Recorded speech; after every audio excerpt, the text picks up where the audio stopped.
I have been going to the Hartwell Arts Foundation prize-giving dinner for 11 years. And for 11 years, I have gone for the same reason a man goes to a barber he already trusts. Not because anything remarkable is likely to happen, but because nothing is likely to go wrong.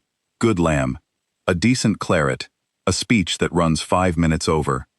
The Steinway, in the corner of the assembly room, sitting under its dust cover, like a piece of furniture nobody could bring themselves to throw out, waiting to be unveiled at 9:30 for the featured recital.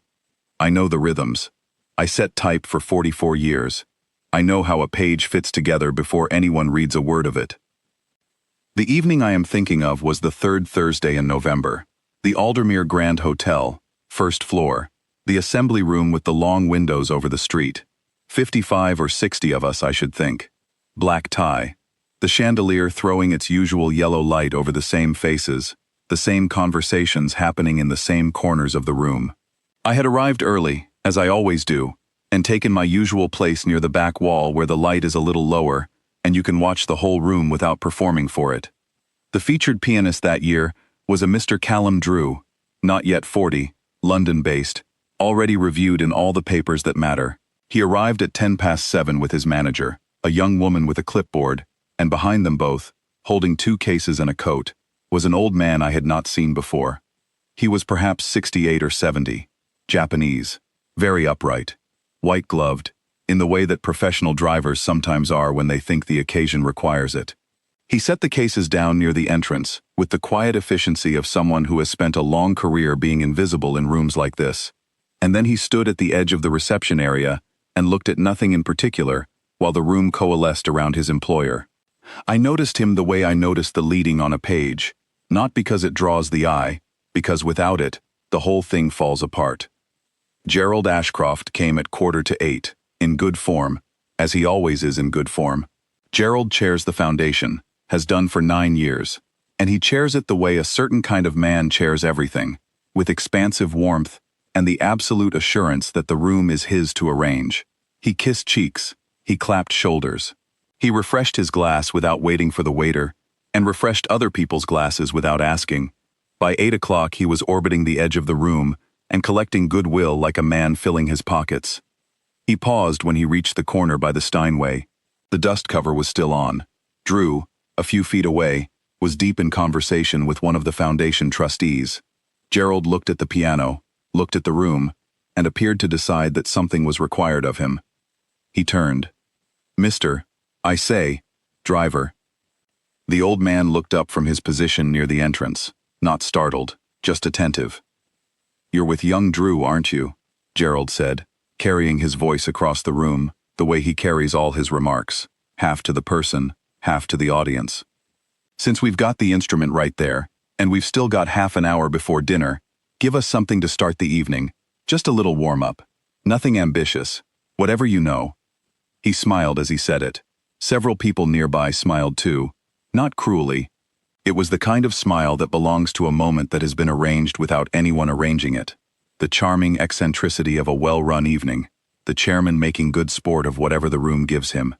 The driver, the piano, the quarter hour to fill. The old man looked at Gerald for a moment, then at the Steinway. He said, very quietly, "Of course."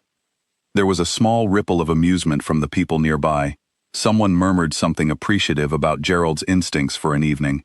Gerald himself was already glancing back at the trustee, already half moving on. I saw Callum Drew turn his head. The old man, Kenji, I learned his name later, Kenji Hayashi, crossed the room without hurrying. He removed his white gloves and set them on top of the piano. He reached for the edge of the dust cover and drew it back with a care that was its own kind of comment, folding it once, then twice, and setting it aside. He lifted the fallboard. He looked at the keys for a moment without touching them, the way a man looks at something he has been away from for a long time and is checking whether it is still the same. He sat. He adjusted the bench. 3 turns of the height knob, no fumbling, no looking down. He placed his hands in his lap. The room was still half talking. Gerald had turned back to the trustee he had been speaking with. Someone laughed at something on the far side of the room. Then Kenji Hayashi put his hands on the keys. The first sound he made was the opening of Bach's French Suite No. 5 in G major. The allemande. I cannot describe it to you in musical terms. I read pages. I read the weight of a column, the breadth of a margin, the way a word sits against the white space around it. What I can tell you is that the room changed, in the way a page changes, when you finally set the right typeface. Not suddenly, not with a crash, but with the quiet certainty of something that has been corrected, and is now simply true. The conversation near the back wall stopped. The laughter on the far side died in a person's throat and did not revive. One of the waiters, crossing toward the serving table with a tray, slowed and then stopped altogether, standing with the tray in his hands and his eyes fixed on the old man at the piano. Gerald Ashcroft's hand, moving toward a canapé on the passing tray, went still. The allemande is not a dramatic piece. It does not declare itself. It moves with the patience of something that knows it has nowhere else to be, those long, even lines, that unhurried voice. And what Kenji Hayashi did with it was not show it to us so much as open a window and let us hear it as it actually is. Every phrase arrived and settled like type into a stick. Not a note wrong, not a note performing its own rightness, just the music. Callum Drew stood up from his chair. He did it between the second and third phrases, without appearing to decide to do it. One moment he was seated, the next he was on his feet, and he did not sit down again.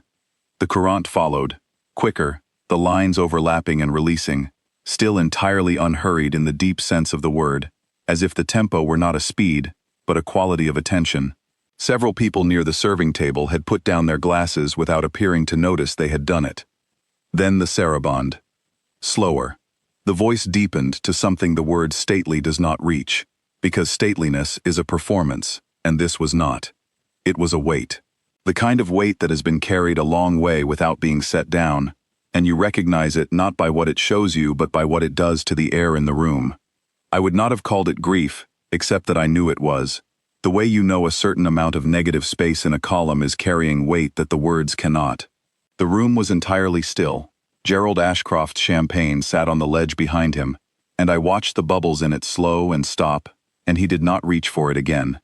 He had his arms folded and his head tilted very slightly, and he was watching Kenji Hayashi the way a man watches something he asked for, without knowing what he was asking for. I should tell you what I know about Kenji Hayashi, which is what I was told afterward by Drewey's manager, who had traveled with them for 3 years, and had arrived at the evening knowing exactly as much as the rest of us. He had come to England in 1984, 42 years ago. He had trained at the Tokyo National University of Fine Arts, under one of that country's most celebrated pedagogues. 6 years of study, a graduation recital, the beginning of something that should, by every measure, have continued. Instead, he had come here with his wife, and he had worked, and the piano had stayed private. Not buried, not given up, private. He played, Drew's manager said, every morning before the household woke, in the kitchen of the house they had shared for 40 years, on a small upright against the wall. Nobody asked. Nobody knew what they were listening to. I did not know any of this while the bourrée began. I knew only what the music told me, which was this, that the man playing it had been playing at this level for a very long time, alone, and that there was no performance in it, none. He was not showing us something. He was simply doing a thing he did, in a room that happened to have other people in it, and the accident of our presence did not alter it by 1 degree. The gigue arrived. If the allemande had been a page set correctly, the gigue was the press at full run, alive, irreversible, the work doing exactly what it was made to do with no remainder. The old man's hands moved over the keys with the lightness of something that is dispensed with effort, and the room, all 55 or 60 of us, held its breath as one body and did not let it go. Callum Drew, standing, had his arms at his sides. He was watching Kenji Hayashi the way I have watched certain galley proofs that come back from the composing room and are simply right, not corrected, not improved, but right in the way that makes you understand you were holding the standard wrong. The final chord. Kenji lifted his hands from the keys and placed them in his lap. He sat with his back very straight and did not turn around. He was looking at the fallboard, or perhaps at nothing at all. At some inner distance the rest of us could not follow. Nothing happened for what felt like a very long time.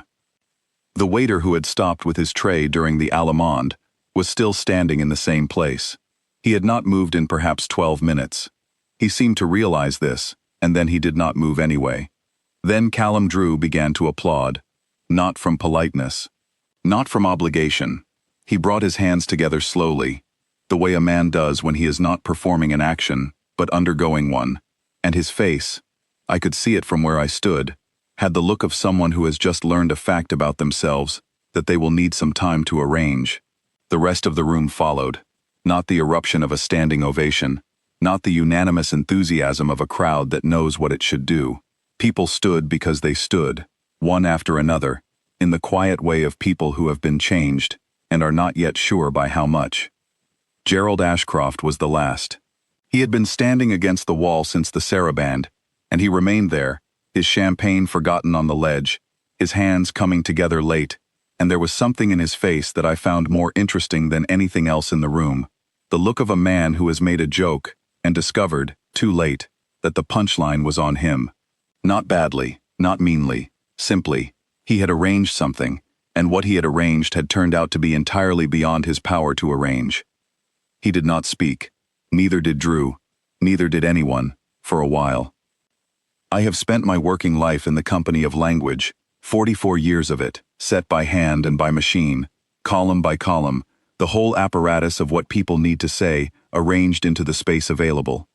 I know what a page looks like when the words are doing everything asked of them, and I know what it looks like when you reach the margin and the line simply ends, not because the thought is finished, but because that is where the space runs out. We reached the margin that evening. Kenji Hayashi closed the fallboard. He replaced the dust cover with the same deliberateness with which he had removed it. He put on his white gloves. Gerald Ashcroft pushed himself off the wall and crossed the room and said something to him quietly, the two of them together by the piano for a moment, and I could not hear what was said. Kenji nodded once, and Gerald put a hand briefly on his shoulder, and then both of them straightened, and that was the end of it. The dinner was served. Drew played his recital at 9:30, as scheduled. He played beautifully, and we all listened, and it was the finest thing I had heard in that room until that evening. All the way home in the taxi, I sat with my hands in my lap and thought about the space a compositor leaves around a word that wants to be heard, the blanc that keeps it from being crushed by everything on either side. How you learn, after a long time at the trade, that the white space is not nothing. It is where the reading happens. It is where the weight is held. He had been in the room all evening, standing at the edge of it, holding 2 cases and a coat. We had simply not known what was standing there.